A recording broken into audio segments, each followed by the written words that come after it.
simply because the color of your skin. What advantage does the color of my skin give me? I'm sorry, but didn't you grow up wealthy in apartheid South Africa? Like, when you were a young man, benefiting from the wealth generated by your daddy's emerald mine, which does sound suspiciously like the backstory of a villain from a Charles Dickens novel, by the way. Wasn't this happening in a former British colony that remained under apartheid law all the way up until you were 19 years old? You know, apartheid law that gave legally sanctioned beneficial treatment to people with your skin color? What advantage does the color of my skin give me? Also, didn't you take the advantages given to you by that upbringing and use them to build an empire selling luxury vehicles to rich Westerners fueled by resources mined by children in the Congo? You know, the Congo, that should be one of the richest countries in the world by resources, but is in fact one of the poorest countries in the world due to the brutal economic oppression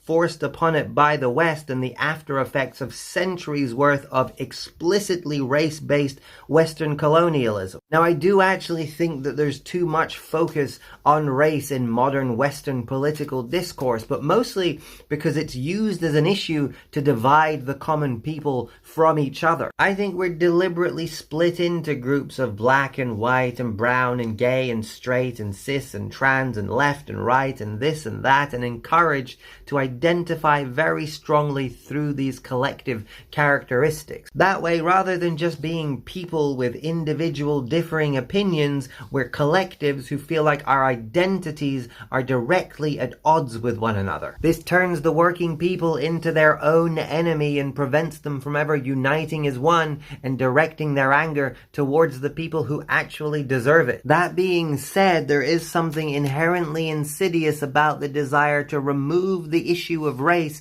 when it comes to talk of how today's Western economic supremacy came to exist in the first place. We don't get to do that. We don't get to pretend that we think that the past had nothing to do with shaping the present.